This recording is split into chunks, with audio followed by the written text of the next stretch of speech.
You can normally tell someone's dedication to a result, especially when they use these words.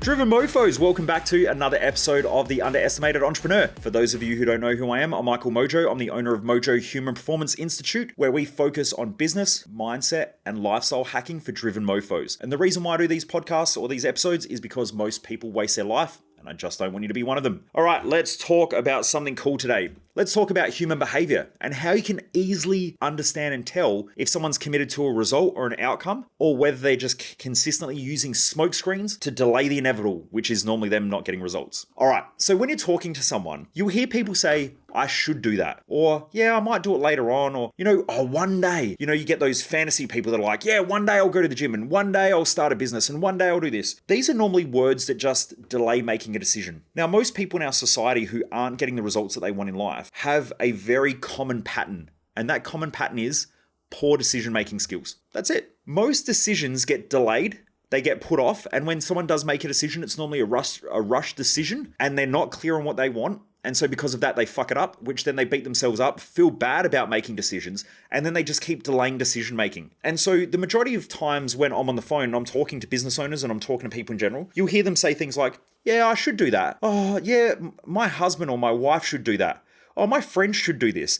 And what happens is they're projecting onto other people that other people should change instead of them. That's number one. Number two is that they will be creating a smokescreen so that they don't have to make a decision. Another thing that I consistently hear is I've got to go and check with my husband or my wife. Now, if you're a business owner and you've got to go check with your partner, who's running the fucking company? This is something that most business owners make the mistake of when they're a partnership as a husband and wife. Now, I know I'm probably pissing a lot of people off in here where you go, yeah, but okay. In business, if you want to run a shitty business, the best way to do that is to have multiple decision makers in any area of the business. Now, some of you are going to be fuming right now, but that's the truth. I had this conversation only a week ago with my team, and also actually had this conversation when I was working with another business. And I said, well, who's responsible? There were two situations and it was like within the same week. And it was a similar scenario, so I'll run through it. So I was working with, I'll go through this other business first. When I was working with this other business, I was working with them, helping them map out and to get clarity on what were their core outcomes that they were trying to achieve and the biggest bottlenecks and the biggest issues that were causing the most stress and issues in their company. So we're going through it, we're trying to clarify, I'm asking questions. Anyway, we get clear, we start building out a roadmap. And I said, excellent. So who's responsible for this one specific outcome? And they said, oh, there's three of us that are all sort of responsible for it. And I said, no, that's not going to work. And they said, well, all of us have like bits and pieces to provide for that outcome. I said, it doesn't work. And they said, well, what do you mean? Because all three of us we've all got a role to play in it. And I said, there is one person who is 100% responsible for getting this done, the outcome achieved. And I said, who is it? Because I said, what will happen is when things don't go to plan and someone needs an ass kicking, I will walk, or the business owner will walk across and say, right, how come this isn't done? And what will happen is you'll say, oh, I'm waiting for them. Then I walk over to them and I say, how come this isn't finished? And they say, well, it's because of this reason I'm waiting for them and it's this other person. So I'll walk to them and I'll say, hey, how come this isn't done? They go, well, I thought that they said this and I thought they were going to take care of that. Now all you've got is, this is the scientific term that I'm going to use. It's called a clusterfuck. You're going to have a clusterfuck in your business where multiple people are going to blame each other, or they're going to go, well, I didn't know because I thought that, and then it's just going to end up this bullshit chaos, which happens in most businesses because one person's not responsible. So at any level of the business, you have to know who's responsible for the outcome. Now, you can have 10 people working on the project and 10 people can all play a critical role, but at the end of the day, there has to be one person who is 100% responsible for that outcome being achieved, which means it's their job to follow people up. It's their job to go, hey, are we behind? Where are we at? That's that person's job. Their job is to get it back on track, to keep everyone accountable, to make sure that shit gets done, to make sure that things are clarified, to make sure that communication's effective. All of those things have to happen. They have to come from one person. So when Jess and I years ago were running the business together, we still do run it together, but what used to happen was I would go to invest in something. So let's say I wanted to go to a course and I would say, honey, I want to go do this course. It's $50,000. And she would go, you can't. And I go, why not? And she said, well, because there's other things that need to happen in the business. And I go, oh, okay, now I'm pissed off. Then what happens is a month later, something goes wrong in the business. I go back to her and I go, see, I knew I should have gone and done this course. If I'd done it, I would have fixed it and we wouldn't have gone through this. So now I'm pissed off and blasting her because she wouldn't let me make that decision. And then there were other times where she would go to make a decision. I'd go, nope, we can't do that.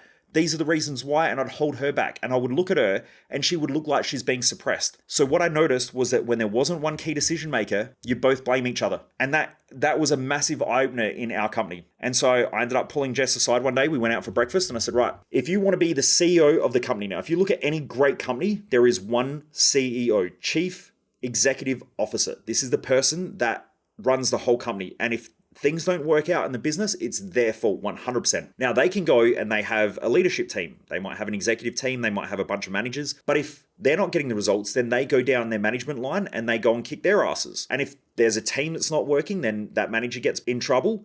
And then they go and make whoever's sort of dragging their feet in their team accountable. So when you have these accountability lines and these accountability changes in the business, it is really easy to see who's responsible for what and where things start to break down. But where most business owners go massively wrong and where most leaders and managers go wrong is that they let multiple people be responsible for the same task. And then all that happens is it creates blame.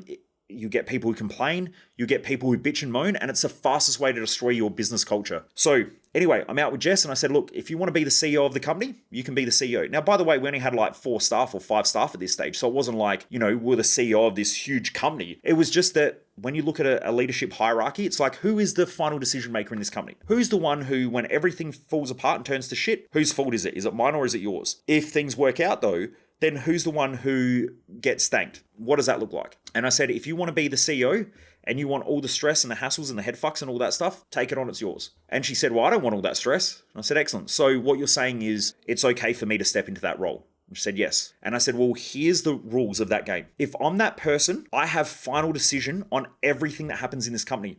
Full stop. Now, when you say that to your wife, that's not going to work out well. So obviously, she's pissed off and revs up a little bit. And, oh, but what about this? And what about when this happens? And, I also have to manage the finances and blah, blah, blah. And so anyway, I said, okay, well, let's create the rules. And so we created rules of the game. And what it was at the end of the day, everything that happens in this company is 100% my responsibility. And anything that goes wrong, the buck stops with me because I am the head of this organization. So therefore, every decision is my decision at the end of the day. No questions asked. But as an intelligent leader, there are other things that other people have high skill sets at and high competencies at. And so therefore, I need to value their decisions. But if I let them make decisions and those decisions go wrong, then it's my fault. And so what we said was, okay, if you manage the finances, any decisions that are under, let's say, $1,000, you can make that decision and it's up to you. It's your choice. But anything over that, we need to get together and we need to communicate. And so we started creating rules. When it comes to marketing, who's responsible for the marketing? Now, I'm still in multiple roles in this company. So I'm the head of the sales department, but I'm also the CEO. I have to make sure that I communicate with the marketing team.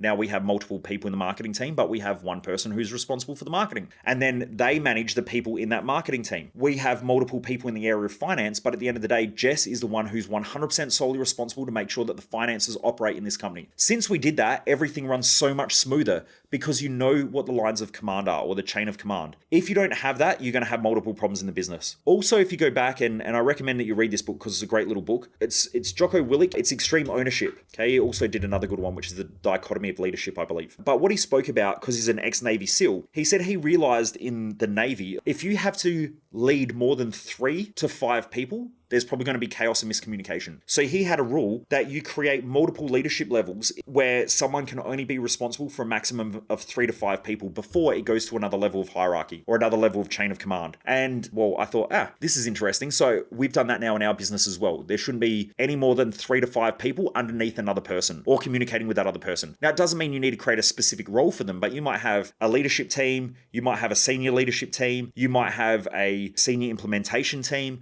you might have a new implementation team. Like, you just create these words that essentially show the level of hierarchy. And then what it does is it creates clear lines of communication and clear responsibilities. So if you're listening to this and you don't have them, please go back and please make sure that you set them up effectively because it makes a massive difference. So coming back to the topic, which was that you can tell someone's dedication, because what will happen is that most people will keep creating smoke screens because they make multiple people responsible for decisions. They always have to go and ask somebody else. They will wait till one day or they will delay making a decision, which then just keeps wasting time. And then when most people waste time, they start to become reactive. And then when they become reactive, they actually fuck up their decision making and they don't tend to make great decisions. And so because of that, then they start doubting themselves even more for the next decision. And so over time, their decision making gets worse. Whereas if you're someone who's highly skilled, you will understand that the more decisions you make, the better you get at decision making, just like anything else in life. And so the best business owners and the greatest achievers that I've ever come across are normally really great with decision making. They make decisions fast,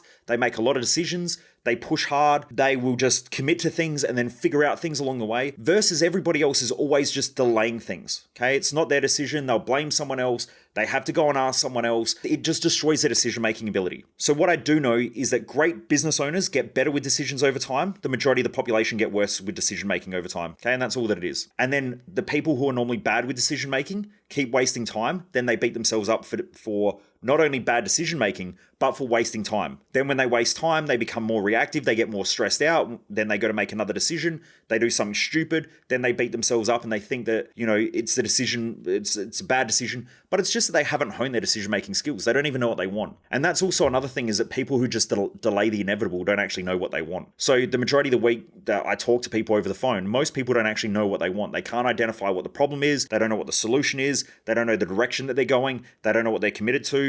They're normally committed to about 15 things all at the same time and trying to achieve multiple things, which then doesn't work. They feel like they're spinning multiple plates. It's an absolute chaos and clusterfuck in most people's lives. Anyway, I hope this helps, Driven Mofos. So if you're one of these people and this stuff's resonating with you, please make sure that you really hone down on what's important. So you want to get really, really clear with what your mission is in life. You want to get clear if you've got a business. You want to know what the business mission is, because that's the long-term objective. Then from there, you want to work backwards from there and get clear with what the vision is. What does it look like? Then you want to create clear values around the company. Who do you want to work with? Who don't you want to work with? What does that culture look like? Because that's going to be one of the greatest defining things in the marketplace. If you don't know what your values are, and I would say that probably 99% of the business owners on here, if not almost 100% of the business owners on here, who haven't done one of my courses, would not know what their values are. They'll have something like kindness and honor and respect and all that shit, but they're not clear values. The majority of business owners, if you're not using your values every week in your hiring strategy, your firing strategy, in your leadership meetings, in your team meetings, if you're not consistently talking and reinforcing those values, then they're not the values. They're just some arbitrary words that people have made up, which is the case in most businesses. You've got to get super clear, because that creates your culture, that creates your marketing strategy, that creates your point of difference. That becomes your hiring strategy as well. So all of these things, I call it a market wedge, because it just wedges you a place in an industry. And people go, okay, I know the difference. I either like you or I don't like you. If you don't have a repulsion strategy and people don't like you, then you don't have a clear attraction strategy where people can actually like you. I know that part of our market wedge is I'm pretty flat out, like I'm high energy, I'm an intense dude. I probably swear, but maybe a little bit too much. I don't know. Some of you love it, some of you don't. And that's cool. People will want to work with me and other people don't. And that's fine. That's perfect, because it creates an amazing hiring strategy for us. Because there are people every week who come to me and say, I'd love to work with you. And I go, no, you don't, because you will last a week and I'll kill you. Then there are other people who are like, dude, I'm going to keep pushing and I'm not going to give up. I will keep asking until you give me a fucking job. And I'm like, you're my type of person. Let's see what we can do. But anyway, I'm not allowed to hire anymore anyway, because I'm not. I tend to see people for better than what they are and what they have the capacity to do, not what they can actually deliver in that moment. So my team hire people. I normally come in for the final interview, but I see the best in everybody, which is why I guess I'm a great coach. And I always see what people have the capacity to become and can do.